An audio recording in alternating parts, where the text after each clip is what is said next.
Notícia explosiva, gente, tá? Preso, tá, gente, tá? Ele foi preso por ordem do ministro André Mendonça, passou mal e pediu para ser internado às pressas. É uma notícia explosiva que acabou de ser confirmada em Brasília, que agora, neste exato momento, outra notícia explosiva que eu vou trazer nos mínimos detalhes, gente, tá? O COAF acabou de entregar relatório que destrói o ministro Alexandre de Moraes, gente, tá? Isso acabou de ser confirmado neste exato momento, gente, tá? O COAF acabou de entregar relatório bombástico que destruiu o ministro Alexandre de Moraes. É outra pancada que eu vou trazer atualizadíssima aqui nesse boletim para todos vocês.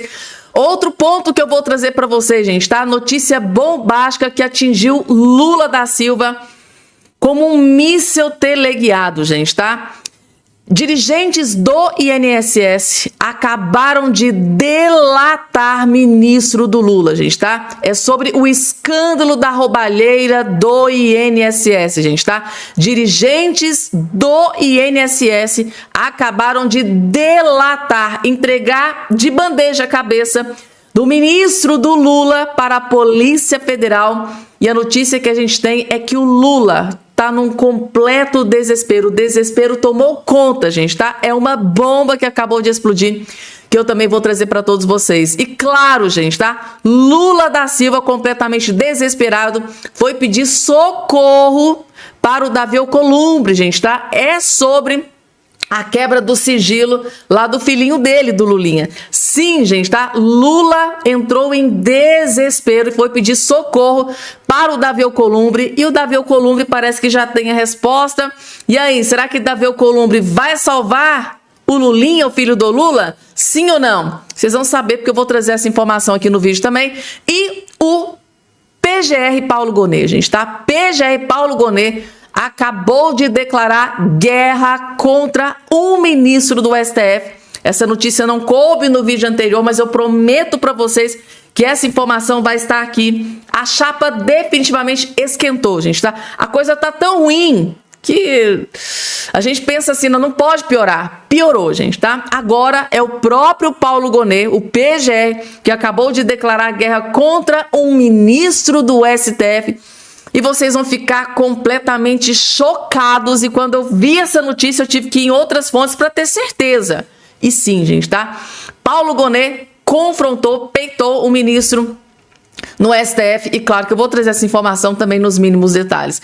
E uma outra notícia que foi confirmada sobre o Lula, gente, tá? Que deixou os petistas, os esquerdistas desesperados. E tem a ver com a eleição de 2026, gente, tá? A casa caiu pro Lula. Vocês vão entender que eu vou trazer também. Gente, tudo isso e muito mais, claro, vocês já sabem, né? A partir de agora eu vou trazer uma pancada atrás da outra, muita informação de altíssima qualidade que eu separei para todos vocês aqui. Rapidamente, só não esqueçam de se inscrever aqui embaixo no canal, ativar o sininho das notificações e compartilhar o vídeo o máximo possível. Todos vocês vão ficar de queixo caído. Gente, eu quase chorei vendo essa juíza, gente, tá? Fazer esse relato, gente. Que tristeza na vida dessa juíza. Gente, eu tinha até um lencinho aqui do meu lado aqui. Eu chorei muito quando eu vi esse vídeo. Eu acho que vocês também vão chorar. Vejam só. Que tristeza a vida de um juiz, meu Deus. Juiz de primeiro grau não tem carro, paga do seu próprio bolso combustível, carro financiado, enfim, não tem apartamento funcional, não tem plano de saúde, não tem refeitório, não tem água, não tem café, ministro Dino. No primeiro grau não tem. Nós pagamos, eu pelo menos não estava na ativa, eu pagava o meu junto com a minha equipe. Não é possível, ministro Fachin, um juiz aposentado depois de 30, 40 anos de carreira, receber metade do que ganha um juiz substituto, por conta desse complexo remuneratório. Não é possível. Isso é triste. Ai, quase chorei aqui. Essa juíza, coitada, revoltada por ter que pagar o próprio carro, casa e café, recebeu R$113 mil líquidos em dezembro do ano passado. 113 mil limpo no mês. Será que não dá para ter carro? O brasileiro que paga o salário dela ganha em média 3.600 por mês. Precisaria trabalhar 2 anos e meio para receber o que ela levou 30 dias. E paga o próprio carro, própria casa e seu café. E tem mais, ela é aposentada, trabalhou 19 anos como juiz e saiu com uma aposentadoria integral, mas ainda acha pouco. Essa fala foi no julgamento dos penduricalhos no STF. Segundo ela, os juízes vivem muita insegurança jurídica, porque não sabem quanto vão receber no final do mês. Insegurança é de embrulhar o estômago. Já temos o judiciário mais caro do mundo. Nos últimos anos, o gasto com penduricários disparou e hoje já supera os salários. Estamos vendo uma farra bilionária e sem precedentes com seu dinheiro suado, mas para eles nunca é o suficiente. A justiça continua um lixo, continuam soltando bandidos e condenando inocentes, mas a casta quer sempre mais. Se não tem pão, comam brioches. Triste, gente, tá? Vocês choraram com esse muro das lamentações aqui da juíza? Que triste, né? Você recebeu um pagamento de R$113 mil num mês, em 30 dias, gente, tá? Enquanto a maioria do povo brasileiro ganha aí R$2.000, R$2.500, R$3.000. Ela tá furiosa, gente, tá? Com esse pagamento. 113 mil, não, gente. Ó, eu quero ter carro disponível para mim, eu quero apartamento funcional, eu quero ter motorista. Ela quer ter tudo isso, gente. Para ter tudo isso, ela vai ter que se candidatar a parlamentar, gente, porque parlamentar tem direito a essas cositas e muitas cositas mais, né? Mas para ela não, gente. Tá? É uma lástima, uma tragédia. E juízes ganham muito mal aqui no Brasil, gente, tá? Eu fico pensando, né? Um juiz exigindo mais dinheiro, mas assim, como se o judiciário brasileiro fosse aquele judiciário de ponta, né? Ou seja, gente, é uma pouca vergonha, né? Uma pouca vergonha um juiz ter a coragem de falar que o salário é pouco, sendo que o judiciário do Brasil é basicamente o mais caro do mundo. O judiciário brasileiro custa, gente, é o mais caro, basicamente o mais caro do mundo. E essa juíza tem a pachorra de reclamar do salário que recebe no final do mês. Queria ver se ela recebesse um salário de 3.000, 3.600 no final do mês, né? É isso, gente, tá? 113 mil, não tenho um carro. E agora, gente, que vídeo maravilhoso que eu vou trazer para vocês. O William Vac detona o aumento do imposto de importação proposto por Lula sobre eletrônicos, que ironiza as justificativas dadas. A justificativa do Lula e do Haddad para aumentar esses impostos, gente, tá? É que eu fiquei aterrorizada, gente, tá? E o William Vac detonou o Lula sem dó e nem piedade. Vejam só. Como quem atravessa a rua para ir pisar lá do outro lado, na outra calçada, numa casca de banana, o que o governo está fazendo. Ele se esforça para convencer a todos nós que aumento de imposto não é aumento e que fica tudo igual, só que melhor. É o que está acontecendo com esse aumento do imposto de importação para bens de capital e de tecnologia. A decisão é estranha, difícil de ser entendida. A ideia do aumento do imposto, segundo o governo, era apenas regulamentar, não arrecadar, ou seja, criar incentivos para trazer mais indústrias para virem produzir no Brasil e não ter que pagar imposto, se exporta para cá. E que não haveria aumento de preços para bens, entre mais de 1.000 deles, mas entre eles, chama muita atenção, telefones celulares. Não colou. O próprio governo falou em aumento de arrecadação via esse imposto de uns 14 bilhões de reais, enquanto o setor de eletrônicos fazia as contas e afirma que o efeito cascata desse imposto de importação sobre bens, os bens vão exemplificar processadores, placa-mãe, memória, isso aí terá considerável impacto sobre o preço final ao consumidor de PCs, por exemplo, montados no Brasil. Nessa operação, o governo preparou duas bombas para ele mesmo. A primeira, bastante óbvia, é arrumar uma avalanche de críticas nas redes sociais para mais um aumento de imposto, pois sistematicamente se recorre a isso, aumento de receita, para equilibrar e sem conseguir as contas públicas. A segunda bomba se refere à forma de proteção da indústria nacional. É generalizada nesse setor de eletrônicos a descrença sobre a capacidade de se aumentar investimentos e produção local através de sobretaxas. Bom, como sempre, o consumidor acaba pagando mais, enquanto o governo vai pagar um outro tipo de preço, perda de popularidade. Vai custar muito caro, gente, tá? Essa decisão do Lula, do Haddad, vocês podem ter certeza que foi o maior tiro no pé do Lula até este momento. Por quê, gente, tá? Mais uma vez, na calada da noite, o Lula foi lá e socou um imposto, gente, 14 bilhões vai sair do bolso do povo brasileiro, porque o Lula precisa de muito dinheiro para torrar e gastar. Vocês sabem como é que funciona. É 17 milhões para a Lei Rouanet, 17 bilhões para a Lei Rouanet. O Lula tem esse povo para sustentar, tem esse bando de ministros incompetentes, quase 40 ministros. Para que isso? Bolsonaro governou com 23, 24 e governou belíssimamente bem, mas o Lula torra como se não houvesse amanhã. Mas para o Lula gastar, ele precisa tirar dinheiro de algum lugar. Ah, mas da onde? Da onde que eu vou tirar dinheiro? Pachade. Só que imposto no lombo desse povo, votou em mim, deixa eu ferrar e lascar com a vida desse povo. Lamentavelmente, nós que não votamos, a gente paga o preço, né, gente? Tá? Os justos pagam pelos pecadores. Como eu gostaria, gente, tá, que houvesse algum tipo de mecanismo que só petezada, só quem fez o L, quem votou no Lula, que fosse pagar essa conta, esses 14 bilhões de imposto que o Lula vai arrecadar, socando esse monte de imposto aí no lombo do povo brasileiro. Como eu gostaria, só PT, só quem votou no Lula é que vai pagar imposto. Como eu gostaria, gente, mas isso não é possível. Mas assim, gente, é triste. Mais uma vez o Lula enganou o povo brasileiro. Não vai ter aumento, não vai ter, podem ficar tranquilos. Agora, recentemente, o Tachad falou, não, fiquem despreocupados que não vai ter aumento no valor. Como que não vai ter, gente? Claro que vai ter aumento. Você acha que o dono das lojas vai ficar no prejuízo? Claro que ele vai repassar para o consumidor. Isso é, né, histórico, é lógico que isso vai acontecer. E agora, gente, mais bomba em Brasília. Dirigentes do INSS delataram Carlos Lupe, ex-ministro da Previdência do Lula.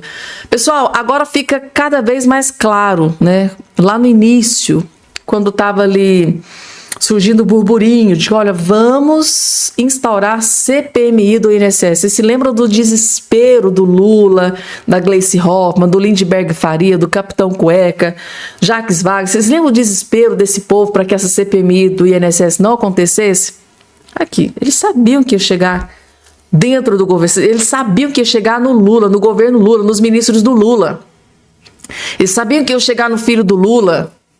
Eles sabiam que ia chegar em integrantes do INSS do Lula, né? O presidente do INSS, vice-presidente, o povo lá que já está até preso. Tá, esse é o motivo do desespero, gente. A casa caiu agora para o grande aliado histórico do Lula. Tá aqui, ex-ministro da Previdência do Lula, o Carlos Lupe, acabou de ser delatado para a Polícia Federal. Tá aqui. O ex-ministro da Previdência, Carlos Lupe, do PDT, é citado na delação premiada dos ex-dirigentes do INSS, o André Fidelis e Virgílio de Oliveira Filho. A coluna apurou que um dos anexos aborda a atuação do então ministro da Previdência do governo Lula no esquema de descontos ilegais dos benefícios dos aposentados e pensionistas. Lupe assumiu o ministério na posse de Lula em janeiro de 23 e foi demitido pelo petista em maio de 25, 9 dias após a Polícia Federal deflagrar a primeira operação sem desconto, que resultou na prisão de integrantes da cúpula do INSS. À época, o ministro atuou para proteger investigados, o que arranhou a imagem do governo Lula. Enquanto ministro, Lupe chegou a defender publicamente o então presidente do INSS, Alessandro Stefanuto. Segundo as apurações, Stefanuto recebia mesada de 250 mil do esquema. Os pagamentos ocorreram, segundo a PF, de junho de 23 a setembro de 24, enquanto Lupe era ministro. Então é isso, gente, tá? A casa caiu para o grande aliado do Lula, Carlos Lupe, gente, tá? Isso aqui, gente, tá? Eu vou ser muito sincera e honesta para vocês, tá? Eu posso até tá sendo injusta, mas eu acho muito pouco provável, mas que isso aqui tem uma cara de bandido, tem ou não tem, gente?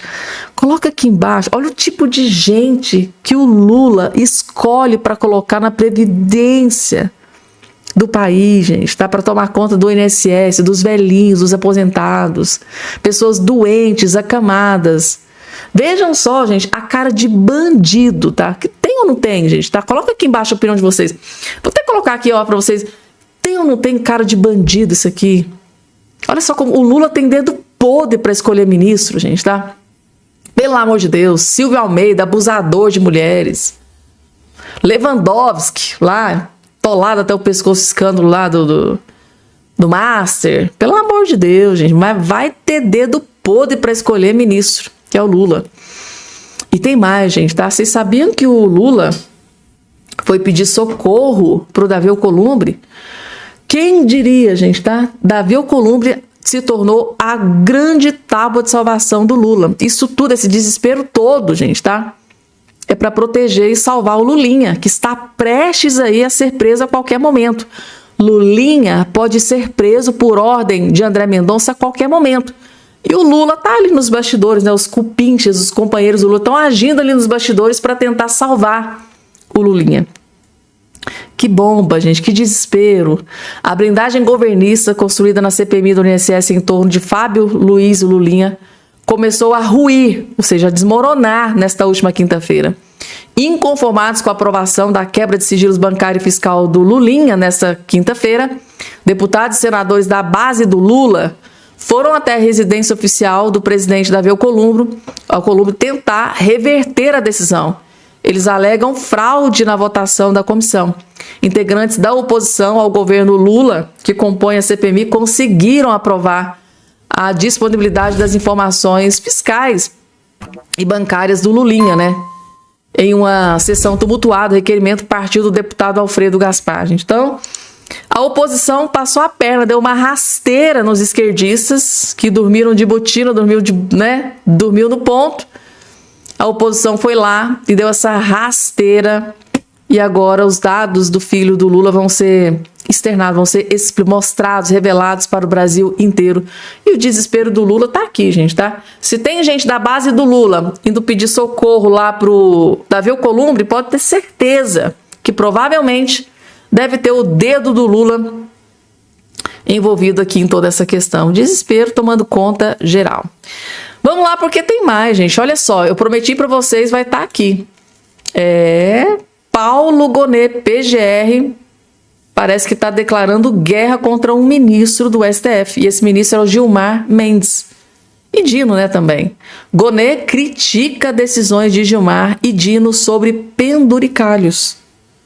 Flávio Dino e Gilmar Mendes são contra os penduricalhos. Sabe aquele bando de penduricalhos que faz com que o salário de juízes, magistrados chegue a 100 mil, 150 mil, 80 mil. Pois é, eles são contra, mas o Paulo Gonet não. E ele criticou, ó. O PGR Paulo Gonet criticou decisões dos ministros Flávio Dino e Gilmar Mendes do STF sobre os penduricários pagos a magistrados e membros do Ministério Público que driblam, né, a Constituição Federal e resultam em salários que excedem muito o teto. Aqui, gente, tá? Para o PGR Paulo Gonet, os juízes têm que receber acima do teto, sim. Tem que receber penduricalho, sim. Afinal de contas, quem que paga tudo isso é o povo. O povo que tem que trabalhar, suar para pagar imposto, para pagar aí esses salários exorbitantes. O PGR quer que o povo se lasque e continue pagando. É isso, gente, tá? Gilmar Mendes e Dino cortou pela raiz, né? Deu decisão aí contra esses penduricalhos e muita gente está revoltada com eles. E agora nós vamos falar, gente, sobre preso, tá? Foi preso por ordem do ministro André Mendonça, passou mal e pediu para ser hospitalizado, gente. Vejam a que ponto chegou o desespero desses criminosos do INSS. Farra do INSS. Preso, pede o STF internação em hospital psiquiátrico. O desespero. Agora eles estão loucos, estão malucos, precisam de psiquiatra. Preso desde novembro do ano passado, o ex-diretor de benefícios, né, do Instituto do INSS, o André Fidelis, que acabou de delatar, né, o Carlos Lupe, pediu ao ministro do STF, André Mendonça, que seja internado em um hospital psiquiátrico. André Fidelis é suspeito de receber 3,4 milhões em propinas entre 23 e 24 de operadores da farra do INSS, segundo a Polícia Federal. O ex-diretor já estava internado em um hospital psiquiátrico quando foi alvo do mandado de prisão preventiva no âmbito da última fase da Operação Sem Desconto. Segundo o laudo apresentado pela defesa, André Fidelis apresentou piora acentuada do quadro de humor, com o planejamento de tirar a própria vida, associado a aumento de consumo de etanol, comprometimento, né, do autocuidado, sentimentos de desesperança, e culpa, insônia, tristeza persistente, falta de prazer em atividades habituais, prejuízos importantes da concentração e do raciocínio. Tadinho, né, gente? Tadinho, né? Roubou os velhinhos, segundo a investigação da Polícia Federal, 3,4 milhões, porque enquanto estava ali roubando os velhinhos, estava tudo bem, né? A vida de luxo, viagens, carros de luxo, mansões luxuosas, porque assim, a vida desses criminosos que roubaram os velhinhos era essa, gente, tá? Viagens internacionais, 70 malas, né? Rolex caríssimos, vinhos, adega de vinhos caríssimos, carros de luxo do ano, Mustang, né, de R$ 1 milhão. Esses criminosos eram assim, gente, torrava, é uma vida de luxo sempre. Mas aí foram presos, ficaram doentes, tadinho. Precisa sair da prisão para cuidar. Ai, gente, tá? O que vocês acham que o ministro André Mendonça vai decidir aqui? Coloca aqui embaixo a opinião de vocês. Gente, tá? André Mendonça não é aquele cara ferro e fogo como o Alexandre de Moraes, né? Se Deus tocar no coração dele, questão de saúde, possivelmente ele pode até liberar. Mas que a gente fica furiosa, fica, né? Como é que a pessoa vai lá, rouba, ajuda os outros a roubar? Não posso ficar na cadeia porque eu tô doentinho. Agora ele tá deprimido, tadinho. Ele não vê motivo na vida. Cadê os milhões roubados, né? Sem dinheiro, preso. Quer morrer. Bomba que acabou de ser confirmada contra Alexandre de Moraes. Notícia explosiva, mas é explosiva mesmo, gente, tá? COAF entrega relatório que destrói os planos de Alexandre de Moraes. O COAF, gente, tá? O COAF acabou de entregar um relatório que destruiu Alexandre de Moraes e o clima é de pânico e desespero. Assistam com muita atenção que vocês vão entender absolutamente tudo. Tintim por tintim a partir de agora. Vejam só. Bomba para o Moraes. Acabou de sair na imprensa que o COAF, junto da Receita, responderam na investigação ilegal promovida pelo Moraes contra esses órgãos que não identificaram nenhuma quebra de sigilo ilegal de dados bancários ou fiscais dos ministros e seus familiares. Eventuais acessos, respondeu o COAF, foram para fins únicos de trabalho, ou seja, acessos motivados, legais, registrados e, portanto, legítimos.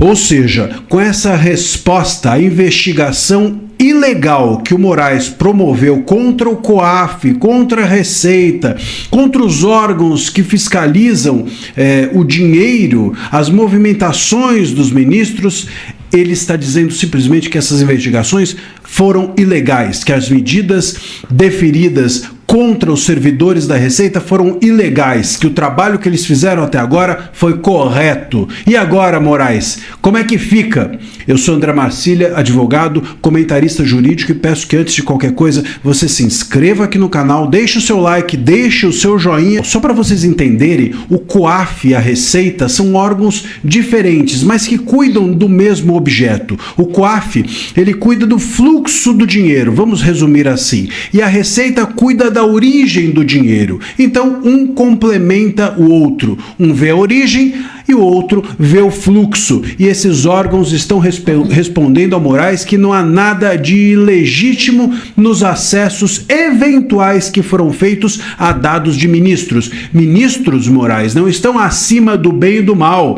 Ministros, eles podem e devem ser fiscalizados também por esses órgãos. E se foram de forma correta, como todos nós somos. Todos nós caímos em malha fina, todos nós temos os nossos dados e os nossos valores e os nossos recebimentos fiscalizados. Vocês não estão acima do bem e do mal. O Moraes agora, eu pergunto, como fica com essa investigação ilegal, essa perseguição promovida contra esses servidores todos? Como ficam essas pessoas, esses servidores que estão até hoje com passaporte cassado, com tornozeleira eletrônica? Como ficam? Como fica a senhora, que inclusive a Ruth, que é uma das servidoras, que depois de 32 anos de serviço público sem um processo administrativo contra ela, chegou a dizer inclusive que sequer estava no local quando esses dados foram acessados, que estava numa diligência externa. Até isso, até essa incompetência o Moraes cometeu. Como fica a vida dessas pessoas todas que tiveram seus nomes expostos no site oficial do Supremo Tribunal Federal? Isso é um duro golpe nos planos do Moraes, que queria utilizar, obviamente, essa investigação como um bode expiatório para punir os servidores que eventualmente vazaram, vamos dizer assim, para a imprensa o contrato de 129 milhões da esposa do Moraes com o Master e o aumento que a sua esposa teve de patrimônio de 200% em um ano, chegando até mesmo a 80 milhões de reais. Um aumento tão grande que, se esse patrimônio, eu até fiz uma conta, se esse patrimônio continuasse nesse aumento de 200% até o fim da carreira do Moraes, ela teria um aumento maior do que o do PIB mundial de 2025. Agora, o Moraes não tem esse bode expiatório que ele queria e vai precisar de outra teoria da conspiração para a sua sanha persecutória contra todos aqueles que vasculham a vida cada vez mais obscena que esses ministros vêm tendo. O que será que ele vai inventar agora para punir quem ele acha ou considera seus inimigos? Será que ele vai mandar prender o Lauro Jardim? Será que ele vai mandar prender a Malu Gaspar? Será que ele vai colocar o Metrópolis, o Globo, no inquérito das fake news? Será que ele vai censurar esses veículos, como ele fez com diversos outros veículos nesses últimos 7 anos? Ou será que esses veículos seguirão e quem cairá nessa história toda vai ser o Moraes, vai ser o Toffoli? Vamos aguardar. A notícia é boa. Começa agora uma queda de braço importante entre o Estado reagindo com autonomia a esses ministros que acham que o Brasil é deles, e a imprensa que está fiscalizando. O Estado, a imprensa, a Polícia Federal vão reagindo com autonomia a esses ministros que acreditam que nós somos vassalos deles e que esse país pertence aos seus interesses pessoais. Bomba para... gente, tá? Categoricamente, gente, tá? Estamos vendo o COAF e a Receita Federal peitando, batendo de frente com o ministro Alexandre de Moraes. Basicamente, o que o COAF acabou de fazer, divulgando esse relatório, foi jogar uma cachoeira de água fria nos planos do ministro Alexandre de Moraes em blindar a sua esposa, né, a Viviane Barsi, que inclusive está sendo ali convidada, né, convocada para prestar esclarecimentos na CPI do crime organizado. Eles estão lá tentando, né, estão convidando, estão tentando convocar a esposa do Moraes, e teve esse plano do Moraes, gente, tá? Já que as provas que eles têm é o vazamento dessas informações, eu vou atrás de quem vazou a informação e ver se foi ilegal, porque se esse vazamento desses dados, desses valores, né, desse contrato da minha esposa, ele veio de forma ilegal, ela não pode ser punida, tá, por uma prova que surgiu de forma ilegal. Inclusive,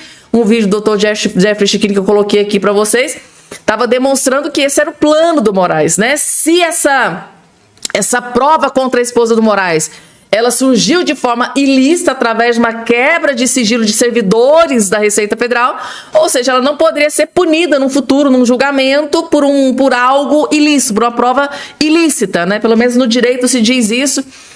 E agora a COAF veio aqui, divulgou esse relatório e disse: olha, Moraes, tudo que você fez, essa devassa que você fez na vida desses servidores, né, da Receita Federal, foi ilícito, porque eles não fizeram nada ilegal, gente, tá? E guardem uma coisa que eu estou dizendo aqui para vocês, gente, tá? Escrevam o que eu estou dizendo para vocês. Se realmente isso tudo for confirmado, de que o Alexandre de Moraes tomou todas essas decisões de forma ilegal, nessa devassa contra esses servidores, no meu ponto de vista, eu acho que esses servidores que tiveram seus nomes vazados na imprensa por ordem do ministro Alexandre de Moraes, que ficaram cortando a eletrônica, perderam seus passaportes, telefones apreendidos, eu acho que eles vão para cima e vão pedir uma indenização pesada. Eu acho que todos eles que sofreram essa devassa por ordem do ministro Alexandre de Moraes, se ficar comprovado que realmente eles foram, né, se eles tiveram essa devassa de forma ilegal, gente, tá? Eu acho que eles vão pedir indenização pesada para cima do ministro do STF. Agora a pergunta que fica é, se for pedido a indenização, quem vai pagar essa conta? E aí, gente, quem vocês acham que vai pagar essa conta por um possível erro do ministro Alexandre de Moraes? Quem vocês acham que vai pagar essa conta? Porque, com certeza absoluta, esses servidores que tiveram a vida devastada, principalmente essa Ruth e os outros, claro, se ficar comprovado que o Alexandre de Moraes tomou uma decisão ilegal contra eles, porque não houve investigação, primeiro ele teria que saber se realmente eles quebraram e vazaram as informações de forma ilícita, mas não, antes ele foi lá e fez aquela devassa. E uma reviravolta dessa, gente, é algo surpreendente. E, ao que tudo indica, vem pedido de indenização muito forte. Vai ser uma conta muito alta. E a pergunta que eu me faço é, quem vai pagar essa conta? É o Alexandre de Moraes? Ou será que vai ser o povo brasileiro? Porque, né, o que tudo indica, ele tomou decisões em nome do STF, uma instituição. É tudo isso aí, gente, tá? É o estrago que Alexandre de Moraes faz na vida do povo brasileiro.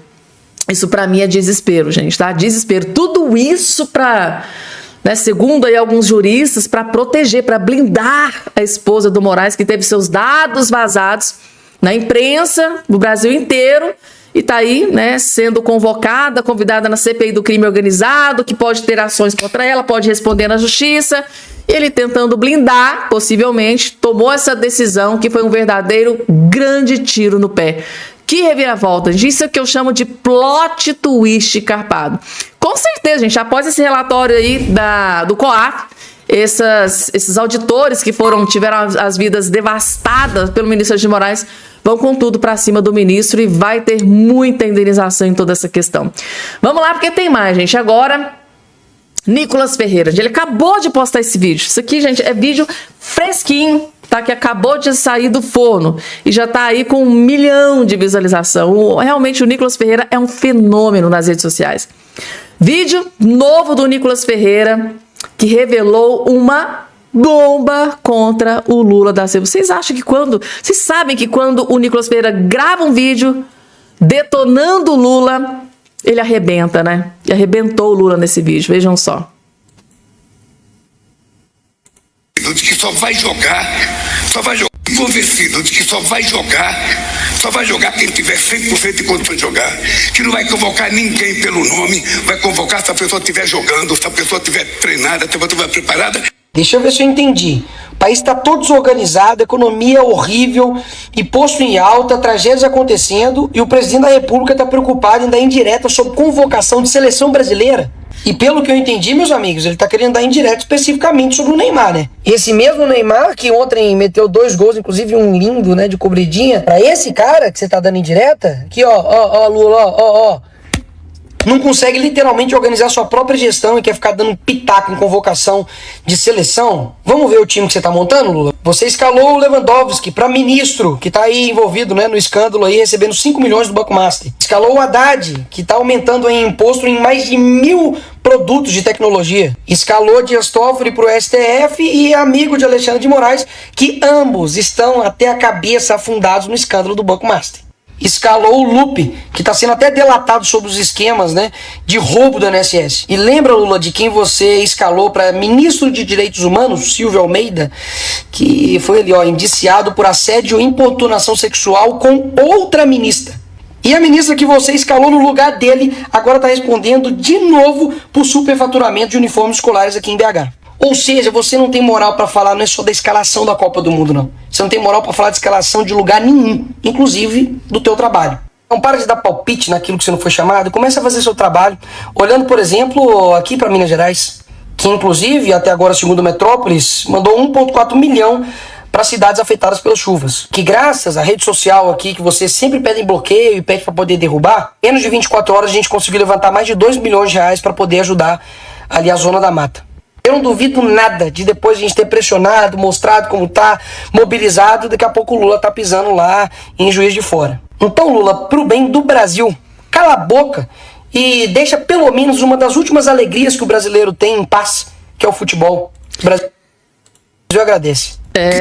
Gente, Nicolas Ferreira mandou o Lula calar a boca, gente, tá? Sim, o Nicolas Ferreira, o que o Nicolas falou aqui é verdade, gente. Daqui a pouco o Lula tá pegando, né, o jatinho da Força Aérea Brasileira, né, o nosso dinheiro, claro, vai pousar em Minas Gerais pra ir lá, gente, como ele fez lá em Santa Catarina, lá no Rio Grande do Sul, lembra lá daquelas chuvas que devastou o sul do país?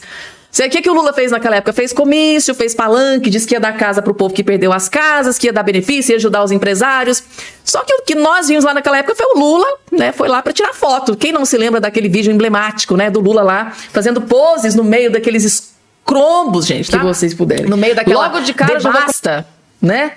Tudo caído, tudo desmoronado, tudo aquelas enchentes, aquele lamaçal, e o Lula lá fazendo o quê? Fazendo pose pra tirar foto, segurando bloquinho de tijolo, né? Quem não se lembra daquele vídeo do Lula lá, ao invés de ir lá pra ajudar aquele povo sofrido que passou pelaquela devassa temporal, né? Aquela tragédia temporal, climática, o Lula foi lá o quê? Pra fazer comício, pra fazer palanque, e segundo o próprio Eduardo Leite, pouquíssimo do que foi prometido foi realmente efetuado. Ou seja, gente, tá? Lula é uma vergonha para o Brasil. E o Nicolas tá aqui, ó, vendo o futuro. Não duvido nada do Lula ir lá para fazer comício, para fazer campanha, que tá lá para ajudar, mas 1,4 milhão para aquela tragédia que tá acontecendo aqui em Minas, isso não é absolutamente nada, gente, tá? Podem ter certeza que o Lula vai utilizar isso para fazer campanha. Ele tá em plena campanha eleitoral. Esse lixo vai sim utilizar esse desastre em Minas Gerais para fazer campanha, que é o que ele sempre fez, né, gente? Tá? Promessas, promessas, promessas e cumprir. Nerecas, né?